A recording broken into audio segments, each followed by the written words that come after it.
오늘 우리에게 주시는 하나님 말씀은 역대하 22장 1절에서 12절입니다.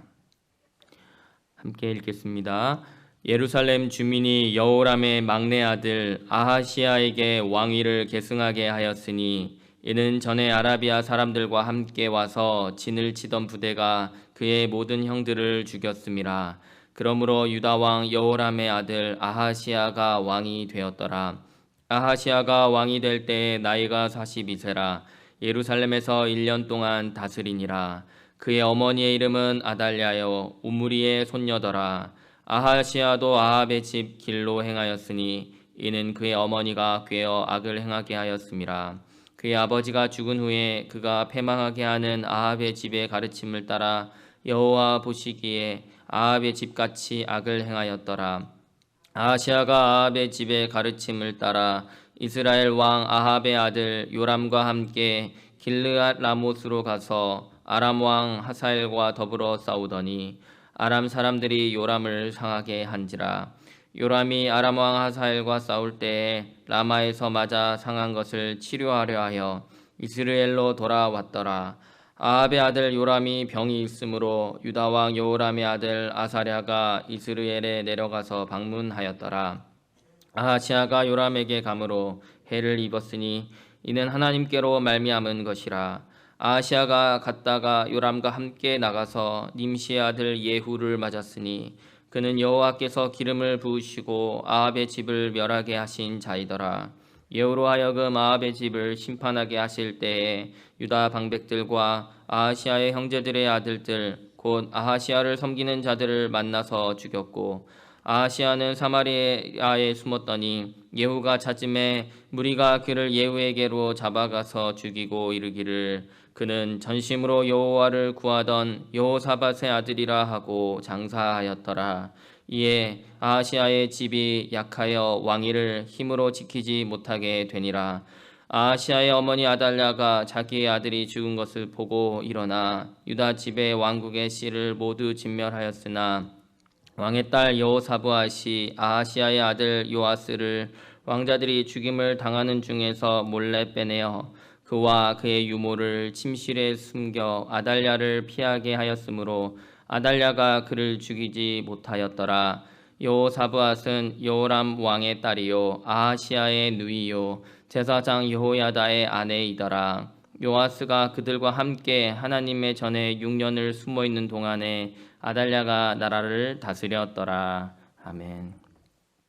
오늘은 꺼지지 않는 언약의 등불이라는 제목으로 말씀을 나누고자 합니다. 여호람이 하나님께 죄를 지어서 창자에 중한 병이 들었었죠. 그렇게 죽고 나서요. 그를 이어서 막내 아들 아하시야가 왕위에 오릅니다.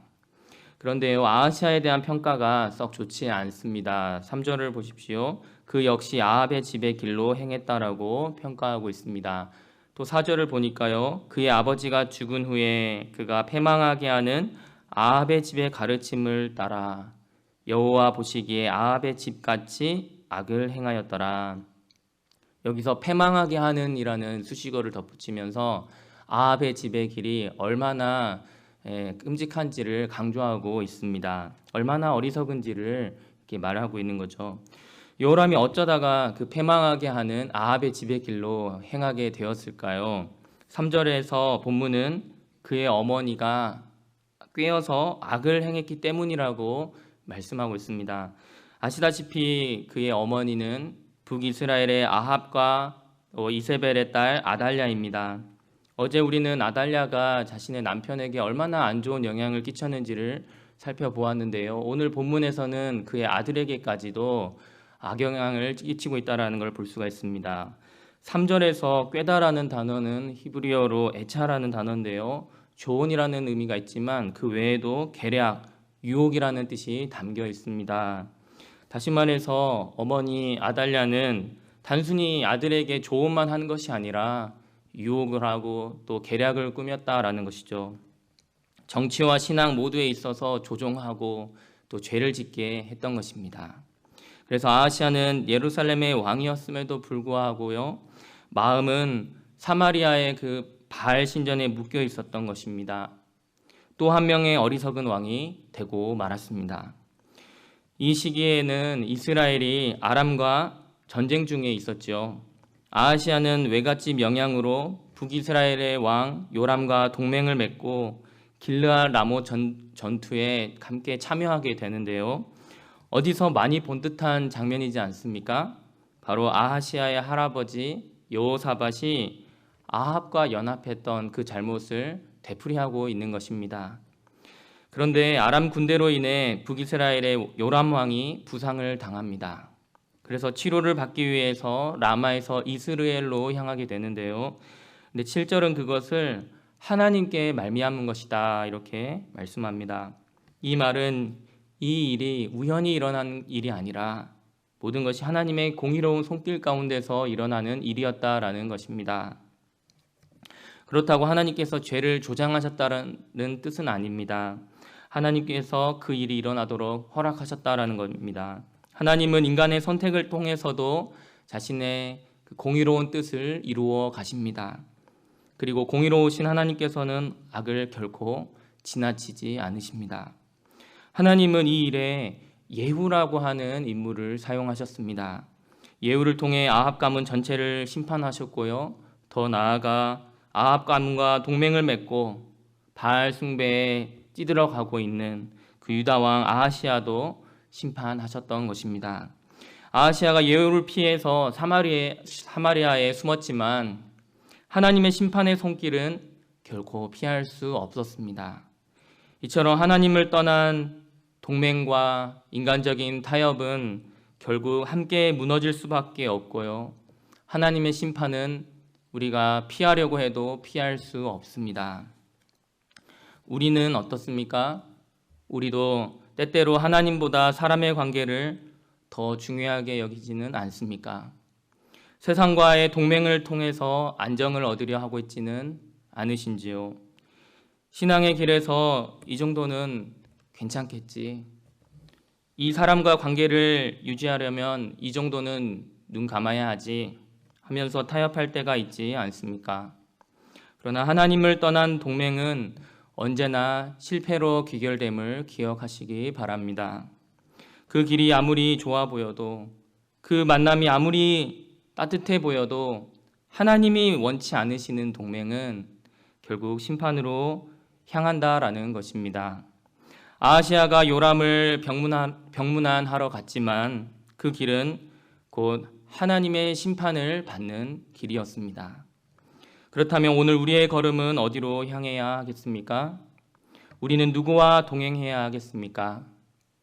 하나님과의 언약을 붙들며 좁은 길을 가고 또 주님과 동행해야 하지 않을까요? 하나님은 오늘 우리에게도 물으시는 것 같습니다. 너는 어떤 길을 가려느냐? 너는 누구와 함께 이 길을 가려느냐? 이 세상의 넓은 길이냐 아니면 그리스도의 좁은 길이냐? 혹시 하나님과의 관계보다는 인간 관계를, 또 하나님보다 성공을 더 의지하고 있다면 오늘 이 말씀 앞에서 겸손히 우리의 마음을 하나님께로 돌이키는 저와 여러분들 되시기를 주님의 이름으로 축원합니다. 그런데 10절 이하를 보십시오. 아달랴는 마치 악의 화신처럼 자기 아들이 죽은 것을 보고 유다 집의 왕국의 씨앗들을 다 진멸해 버립니다. 이것은 단순히 어떤 분노 때문에 혹은 복수심 때문에 이렇게 했다기보다는요, 정치적인 이유 때문이었을 것입니다. 아달랴가 아합과 이세벨의 딸로서 북이스라엘 왕가 출신이었던 것을 생각해 보십시오. 아달랴는 남유다의 왕비로 시집왔지만 남유다 왕조와는 본질적으로 다른 신앙을 가지고 있었습니다. 다른 정치적인 체제를 유지하고자 했던 인물입니다. 그런데 남편 여호람과 아들 아하시아가 모두 죽어버렸습니다. 그러니 이제는 더 이상 자기가 권력을 행사할 방법이 없다라고 판단을 한 것이죠. 그래서 왕위를 이을 만한 왕자들을 다 죽여버린 것입니다. 그것은 아달랴가 스스로 왕위에 오른 것을 통해서 확인할 수 있습니다. 또 한 가지 생각할 점은 이렇게 아달랴가 남유다의 왕가의 계보를 끊어버리려고 하는 시도는 하나님께서 다윗 왕에게 약속하신 그 약속, 너에게서 영원히 왕이 끊어지지 않으리라고 하신 그 다윗 언약에 대해서 정면으로 도전하는 행위라는 것입니다. 다윗에게 주신 언약은 먼 미래에 다윗의 후손으로 오시는 예수 그리스도를 통해서 성취되었습니다. 그런 점에서 아달랴의 행위는 단순한 악행을 넘어서 다윗의 후손을 통해 우리를 구원하고자 하시는 하나님 우리 아버지의 구원 계획 자체를 막으려고 하는 시도라고 볼 수 있습니다. 그러나 하나님은 언약의 등불을 결코 꺼뜨리지 않으셨습니다. 11절에 보십시오. 제사장 여호야다의 아내인 여호사브앗이 요아스를 몰래 빼내어서 아달랴가 왕자들을 다 죽일 때 죽임당하지 않았다라고 기록합니다. 그리고 유일하게 살아남은 왕자 요아스는 성전 안에서 6년 동안 숨어 지냅니다. 이를 통해 다윗의 등불이 이어지고 하나님의 언약은 여전히 이어지고 있다라는 것을 볼 수 있습니다. 너무나 악하고 잔인한 여왕 아달랴의 무자비한 칼부림 속에서도 하나님의 선하신 손길로 인해서 다윗의 왕가가 이어지는 것을 보십시오. 어둠이 깊을수록 언약의 등불은 더 선명하게 빛나고 있습니다. 그리고 훗날 이 요아스가 자라서요 왕위에 오르게 되고 또 아달랴 시대의 그 바알 숭배를 완전히 척결하게 됩니다. 그리고 요아스가 성전을 보수하고 또 레위인들을 조직해서 예배의 그 거룩함과 또 질서를 회복하는 것을 보게 됩니다. 여호야다 제사장의 지도를 따라 여호와 보시기에 정직하게 행했고요. 또 백성들과 함께 하나님과 언약을 갱신하게 됩니다. 사랑하는 성도 여러분, 말씀을 맺고자 합니다. 아하시아의 비극은 단 한 가지에서 시작이 되었습니다. 바로 하나님보다 세상과의 관계를 더 소중히 여긴 것이었습니다. 그 길의 끝은 언제나 무너짐임을 기억하시기 바랍니다.